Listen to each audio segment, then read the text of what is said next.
It was one of the more intense cross-country flights that I'd ever done. 600 or so miles all the way across Alaska from north to south.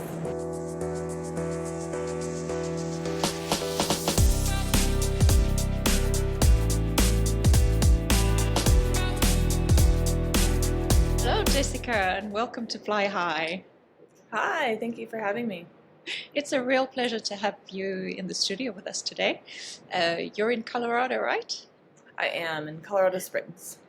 Okay, you're a commercial helicopter pilot, but you're not only a helicopter pilot, you have other skills and activities. Do you want to tell us a bit about your background before you became a helicopter pilot? Yeah, absolutely. So I have been flying for 5 years, which included a year and a half of school. And I fly now for utility work up in Alaska, as well as active flight instruction in Colorado here. Okay, and the utility work is, what is utility work? What does that entail? Utility encompasses a pretty broad range of flight operations. Typically, firefighting can get thrown in to utility work, power and pipeline surveillance. In my case, I transport people and equipment to really remote regions of Alaska where there aren't a lot of roads. And when you don't have the infrastructure to transport things with a large truck, then often the only way you can do that is by helicopter. So that gets thrown in there as well. One of the contracts that this company does is with oil and gas support, and that also gets tossed in under the utility umbrella. So utility can encompass a pretty wide variety of flight operations. Absolutely. Okay. And apart from being a pilot, you have other activities in mountain climbing and things like that? Yes, previously my first career was as a mountain guide. My specialty was in rock climbing and multi-pitch rock climb, where you go a few hundred feet off the ground at a time. And I did that for 16 years. And it Wow. included a few other activities as well. I started with absolutely every outdoor adventure under the sun. I guided surfing and backpacking and mountain biking and ice climbing, anything you could think of. And over the years, kind of whittled it down to my favorite, which was sunny multi-pitch rock climbing. And then I knew all along that I wouldn't be able to do that as I aged. I have a joint disorder, so I was constantly looking for a backup option and something else to do later in life. And helicopters went on that list about 15 years ago now, 14 years ago, where I knew that something with helicopters might be in my future. I thought I would be the rescuer because that would fit the outdoor activity and the technical skills required. Didn't really fix the physical limitations issue. And I don't know when I or somebody came up with the idea about being a pilot, but that was thrown into the mix maybe 10 or so years ago. I had a few more years left in guiding, so I started the mental transition and a bit of research to see if that was going to be a viable option and if the industry was a good fit for me. And then entered school in September of 2018, so just shy of 6 years ago, five and a half. So how did that confirm? Where does this passion for flying come from? If you'd like to learn more, join our online ground school where dreams take flight. It honestly didn't. I mean, my first experience in a helicopter was pretty exciting. It was part of a climbing rescue, and so it put helicopters on the map for me. But I wouldn't really call it a passion. I'm one of those people who feels very deeply that your passion doesn't have to be your job. And like most decisions in my life, my choice to be a pilot was very practical. I needed something that was physically easier, mentally engaging, ideally kept me outside or in the mountains as much as possible. And it was very meticulous and very practical. So yes, I, in a sense, love flying, but it's not like, wow, flying is all of a sudden my new passion. I have to pursue that as my job. It was a very practical decision. All right. And how did people react to the idea when you started telling people, oh, I'm going to learn how to be a helicopter pilot? It wasn't too much of a shocker, I would say, for most folks in my community, given the rock climbing background. And I Yeah. became injured a while back, about 10 years ago. which shoved my whole career timeline forward because I couldn't guide anymore. It was an injury in my elbow, and that pretty much shut down my climbing life. So I took a long break from climbing, and I'm just now coming back to it as a extracurricular activity since I don't have to do it for money anymore, which has been liberating. So I can do it just for fun. It's been a great new relationship to it. But with flying, yeah, people weren't that surprised because I have always been adventure seeking. I am not an adrenaline junkie, contrary to popular belief. However, I'm a fairly risk tolerant person, and I've always been out for something exciting, something adventurous, something that involves learning. That's a mandatory part of my future career. My life in general is to consistently be a student and in a career and in other activities that keep me learning. And so I don't think it was a big surprise when something in the realm of aviation was on the table. Fabulous. So can you tell us about the journey you went on to become a pilot? Because it's not easy. Did you go through first becoming a private pilot and then becoming a commercial pilot, or did you go in straight away knowing that this is to change my career and I'm going to be a commercial pilot? I knew right away, yeah, that I was going to go all the way through. All the way. If that was a good fit for me, I knew I'd go all the way. Yeah. I don't have enough money to dabble in aviation. It's very expensive to do as a hobby, and as a mountain guide, I made peanuts. You don't make a lot of money. I've never been in very lucrative careers, at least here in the US. In Europe, it's a little bit different. Mountain guides are treated as a legit profession, and they get paid a little bit better. But in the US, that's not the case. So I never made much money. I didn't have money to spend on helicopters.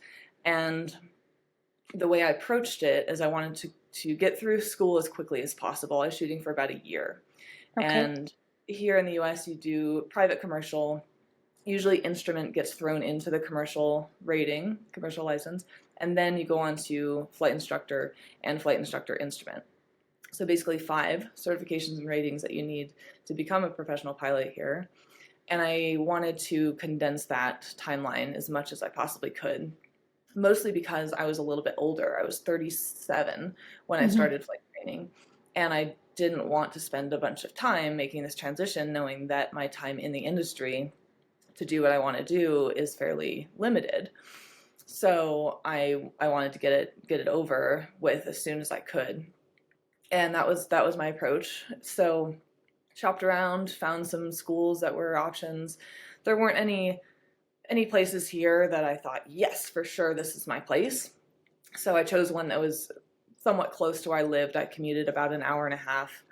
And my approach financially was to save enough money to pay for my private certificate, because at that point I would know if it was a good fit for me. And I could go into debt for the remainder of my training. Worst case scenario, if I thought, no, it's not really a good fit, then I've learned how to fly a helicopter and it's not the end of the world. Throwing away a little bit of money, but I got something kind of cool out of it. So that was my approach, is to pay for my private out of pocket, then invest and find ways and it'd be worth going into debt for the remainder of my school. And it worked out that way. I applied for a lot of scholarships and loans and grants and pieced it together with a variety of friends and family loans, and some that was awarded and some that I applied for, and just pieced it together with many, many, many different resources to make it happen. It was a financial challenge. It is for anybody who's paying out of pocket. Absolutely. And one of the messages that I always say to people is there's no way around the money. Helicopters are expensive. The prices aren't going to go down anytime soon. No. You just have to punch through and stick with it. If it's something you really want to do and are committed to, you have to find a way. There's no way around the expense. And for someone who made very little money for a long time, and I was able to figure it out, mostly asking for resources and help and applying for scholarships and loans that were out there. Fabulous. Well done. Thanks. It was a rough road. Yeah. So you've been working for a couple of years now. Can you tell us a little bit about your short career up until now? What have you been doing? Sure. Yep. I've been working full time for almost 4 years. Actually, pretty close to the day. I think I got my double I rating in end of March of 2020, about a Oh, week before COVID hit the world. Not even a few days. oh, So we wow. lucky in that sense that I was able to complete all of my training. And because flight instruction was considered essential through COVID, COVID actually didn't affect my ability to work all that much. And in the early couple of months, so that summer, I worked for a school in Florida for a brief time, as well as some independent flight instruction. I started a LLC, little company, right after I finished my ratings. So I had an option to do some independent flight instruction. And I Excellent. did that plus the school. The school ended up not having very many hours available, and that it wasn't a great fit for me anyway to be there. So I pieced together some independent instruction stuff through that summer in addition to school. And then moving into the fall, I left Florida, did some more independent instruction with a couple other folks, instructors who were in the same boat as me, where we were all doing independent stuff under our own companies, but we shared an aircraft. And that worked really well, good collaboration. I simultaneously started a tour company with a fellow pilot, one of those instructors, and one of my best friends. So he and I started a small tour operation not too far from where we were living at the time. And that company is still alive and well. He's now, since I left, he's been running on his own remotely. And that was a very unique opportunity to get into the scenic tour part of flying very, very early, way earlier than is usual, than is typical for folks. And then I jumped to a different tour job here in Colorado. That would be summer of 2021. I worked a contract here and did that for about a year, as So that was well as, tour circuits. yeah, exactly. It Yeah, must be absolutely gorgeous over there. I would. yeah, it really is. Yeah, we're very lucky to have some gorgeous scenery here in Colorado. Yeah. It Yeah. was fabulous. And then through that winter, I continued to piece together independent instruction and tours. I was doing both until the following summer. I went to Alaska for a season of tours Wow. there and transitioned to a larger helicopter. And that's fairly typical in the US, about 1,000 hours. An insurance company whacks you on the head with a magic wand and says, wow, you can fly these big, expensive machines now. You're also a Yeah. competent pilot, which is totally not true, but that's how the infrastructure is. So you transition to a larger helicopter, in my case, the AS-350 A-Star, and flew tours there for a season. Wasn't a great fit, and I was pretty burnt out on tours at that point after flying 700 or 800 hours of tours. So after that season was finished, I started to look for utility work. I knew that that was my next move. Is ideally that I want to stay in the A-Star, rotating schedule, so I didn't have to keep moving around for jobs, and I wanted to be in a place where I could do utility work and do long line, external load long line work. And I just basically waited and applied and was patient, and I said those are my parameters. I'm done moving around for jobs that don't work for me, and I'm gonna wait until the right thing comes along. And it sure did, and that's where I am now with the utility company in Alaska. So that worked. Excellent. Yeah, Wonderful. yeah. Throughout that winter, while I was waiting for jobs, I helped to start a couple flight schools here in my area in Colorado Springs, 2 different flight programs, and so I can teach supplementally in the off season when I'm not in Alaska. Okay. So, can you describe a typical day at work? Yeah, depends on where I am and what season it is. In Colorado, when I'm working here, I am teaching at 2 different places, like I mentioned, and those programs are both pretty small. Since I started the program, I've stepped back. So my role now is advanced training and check airmen only.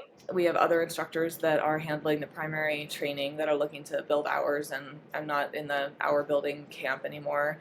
So my expertise is better spent in the more advanced training areas, mountain flying or advanced commercial or things of that nature. Mm-hmm. And that can, the schedule fluctuates a lot. So a typical day can look a lot of different ways. Because I've stepped back now, I only fly a handful of days a month, handful of hours a month. And those training days are typically pretty fun.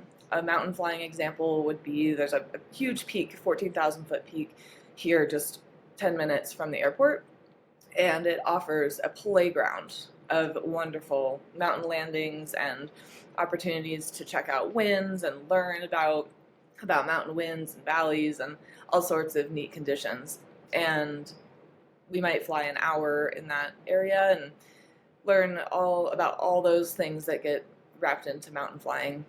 And it can be a lot of fun. So that would be a good example of that. And in Alaska, a typical day is quite long. I'm on a rotating schedule, so a few weeks up there and then a couple weeks at home. And when I'm up there, we have 14-hour duty days. Doesn't mean we fly the whole day, but we're available for that amount of time. And we go to the place where the helicopters are. It's about a 10-minute drive from the living quarters. And pre-flight, pass any information with the mechanics, who usually have a meeting. They have worked all night to keep the helicopters going and do their inspections, and then we exchange any necessary information to get ready for the next flight day, sign off the pre-flight, coordinate with the helicopter logistics person, which is really important communication for us to figure out what's happening for the day, what's on the calendar, and then we start running the calendar. And that can be any sort of job. I've transported people going to and from the oil drill rigs. I've transported biologists going into the wilderness for the day. Wow. I've transported equipment via external load. It's a high variety. Great. So you don't have a boring life. No, not at all. It's quite fun. Okay. So do you have a flight or an experience, experience that is particularly memorable for you, either good or bad? Yeah, I would say last summer I had the opportunity to fly from the North Slope of Alaska, where I was based for that particular contract, down to Anchorage, where the company is based. So the helicopters don't stay up there for the winter season. They aren't hangared in the summer even. So it's too cold. There isn't a lot of flying to be had. It's dark. And they bring them back every season. Go up there in mid-May, back in mid-September. So that trip in mid-September, we had 3 helicopters based there at the time for that particular contract. And the timing worked out for me to be able to fly one of them back to the home base in Anchorage. And it required a ton of planning. It was one of the more intense cross-country flights that I'd ever done, over 2 mountain ranges in Alaska. And I wanted to be sure, weather is always a little bit finicky, especially through mountains in Alaska. And I wanted to be sure that I had the appropriate planning and resources. And so I was watching the weather for several days in front of that trip and trying to make the best decision about when to leave and how that was going to look. And it resulted in a single day trip. I was able to make it in one day. I was prepared to stay overnight somewhere, but I was able to make it.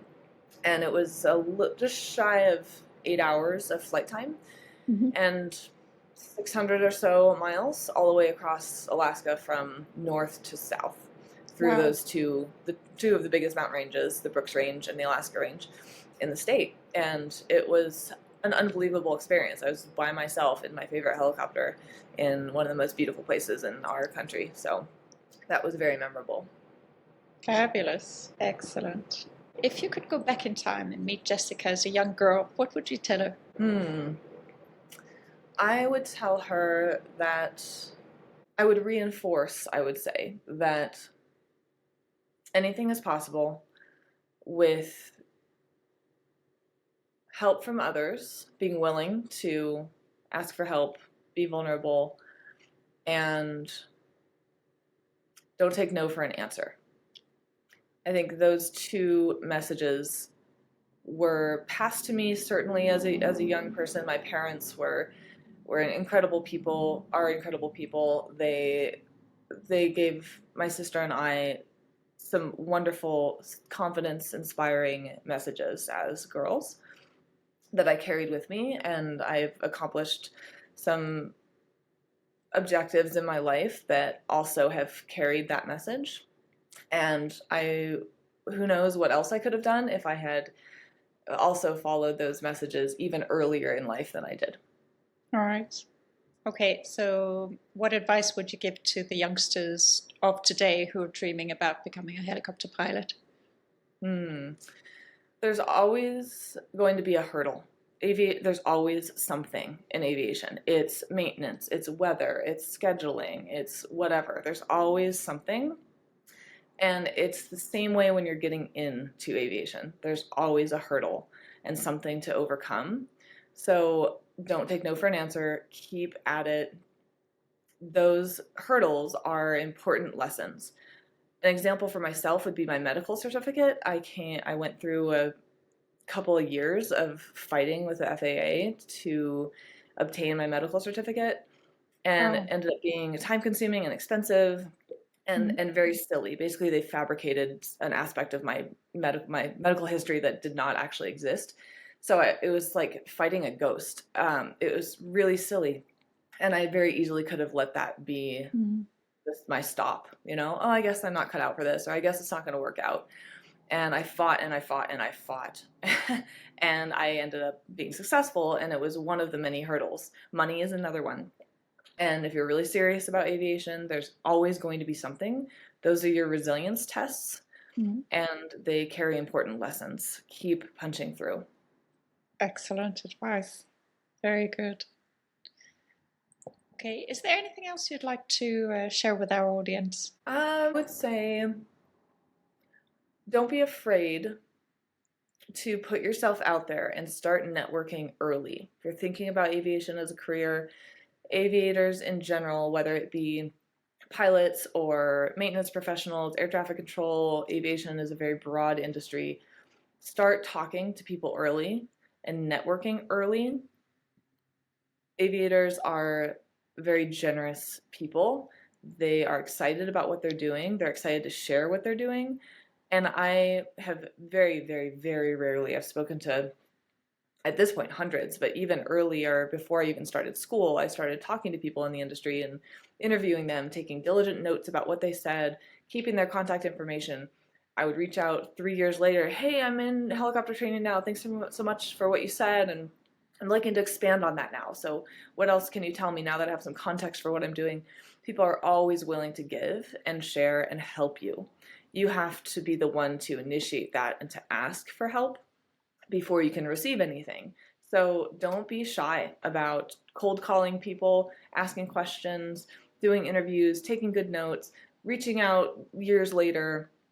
You have to be bold and put yourself out there to develop your network. Networking is everything in aviation. Certainly here in the US, probably not that dissimilar in Europe.